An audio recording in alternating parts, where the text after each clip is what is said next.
Good afternoon, everyone. Thank you for joining us here for KREM 2 News First at 4. I'm Whitney Ward.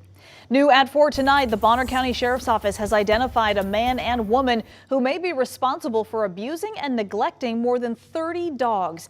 Take a look. These pictures are hard to look at. Those dogs were found abandoned across North Idaho over the past week, and they were found severely underweight and unhealthy. KREM 2's Janelle Finch traveled to Bonner County today to learn more about the dogs and their recovery tonight. Janelle?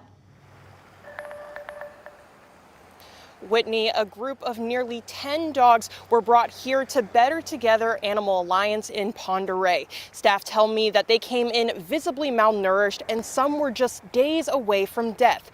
Now, 4 of those dogs have been able to go into foster homes, including one today. Today, the Huskies at Better Together Animal Alliance were loud and playful, but just 1 week ago, this wasn't the case. These dogs are a part of a group of over 30 neglected and abused dogs found around North Idaho. The shelter's director of storytelling says it's rare to see this level of abuse, a sight she says she's never seen before.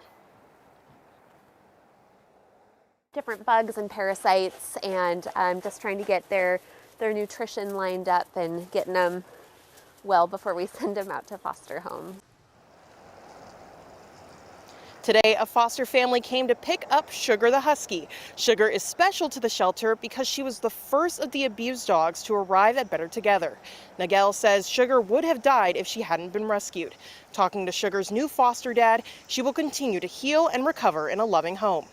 The sheriff's office says it is still looking for at least 5 dogs. The person who fostered Sugar today tells me him and 15 other people have been working to find these rescued dogs or to help rescue them. They've rescued at least 10 so far and are continuing to look for those that need help. Live in Pend Oreille, Janelle Finch, KREM 2 News. All right, Janelle, thank you very much.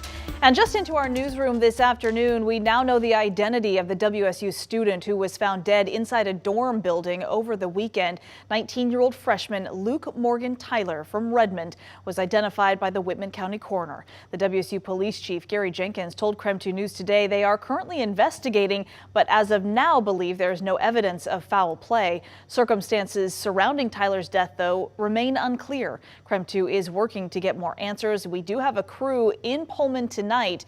We'll provide you with updates as soon as we have them.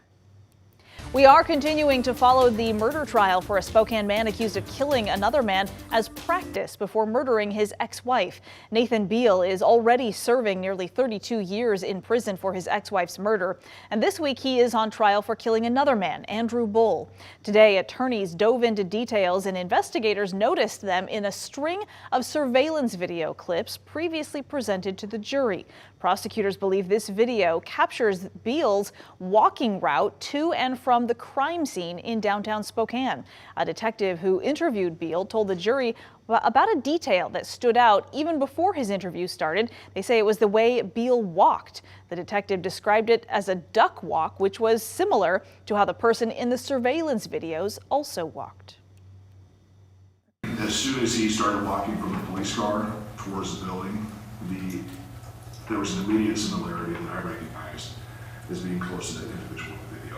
Specifically, the slight duck walk with the left foot pointed out.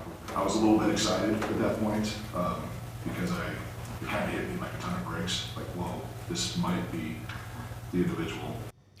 Another Spokane detective testified about the web searches found on Beal's cell phone. He said on 7 different occasions, Beal's phone showed Google searches for terms including Spokane murder, Spokane homicide rates as well. Well, a former Spokane doctor has been sentenced to 8 years in federal prison for hiring a hitman on the dark web to kidnap his estranged wife and assault a former colleague. A federal judge also handed down a $100,000 fine and 3 years of supervised release to 56-year-old Ronald Ilg. Ilg pleaded guilty to 2 counts of threats in interstate commerce last August. Court documents show he was a licensed physician in Washington since 2003. He sent dozens of messages in 2021 through the dark web as part of a plot to harm a former colleague and to have his estranged wife kidnapped.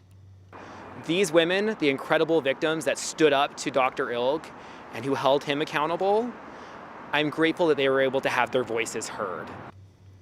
So ILG sent more than $60,000 in Bitcoin as well to carry out those crimes.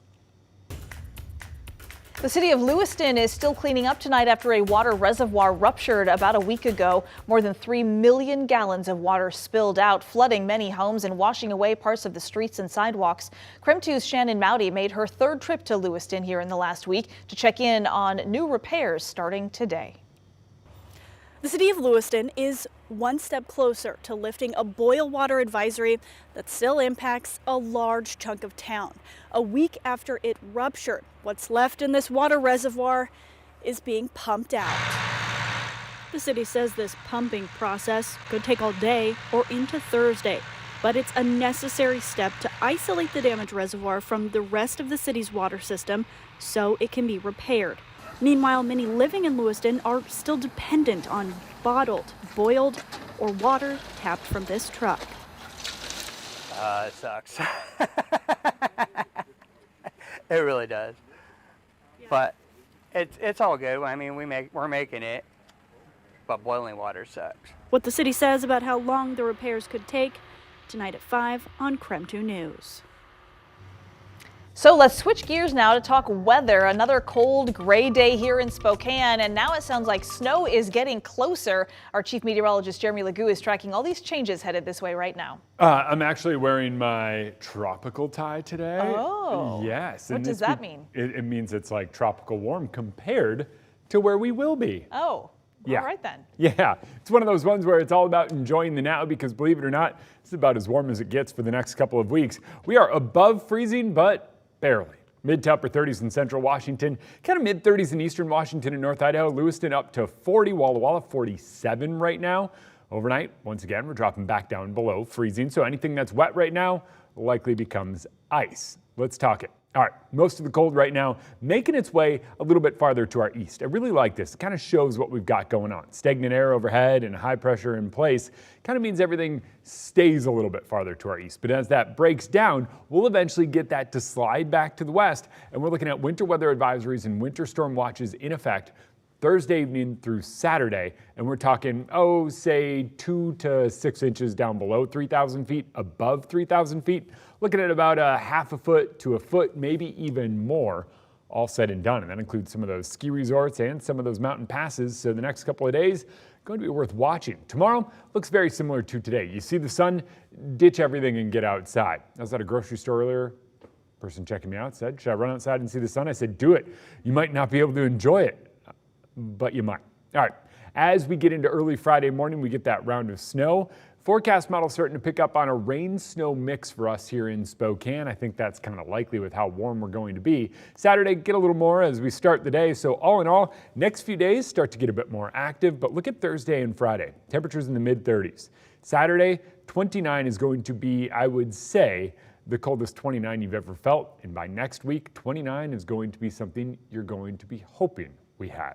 Downright tropical. All right, thank you very much, Jeremy. As the city of Spokane grapples with the issue of homelessness, more than 40 volunteers are now kicking off the annual point-in-time count, and the goal is to get an accurate count of the entire county's homeless population. Organizers say this point-in-time count is vital because it helps generate homeless services funds, and it helps the city learn more about who is homeless and why. The point-in-time count uses a map showing locations with high homeless populations, and the city relies on volunteers to help carry out that count. Kind of all heard about it and stuff, and we're all very nervous. We all talked about it. It was not something we were too excited to do, but once we got out into it, it became really fun. Like it was fun hearing from people and knowing their stories and being able to talk to them and see them as a human.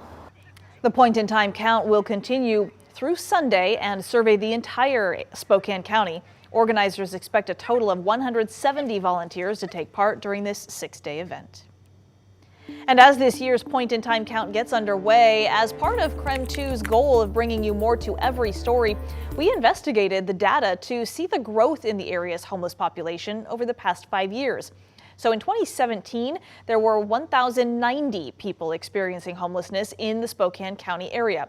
That jumped to 1,245 in 2018, then grew by 64 people in 2019, but then shot up 314 more in 2020.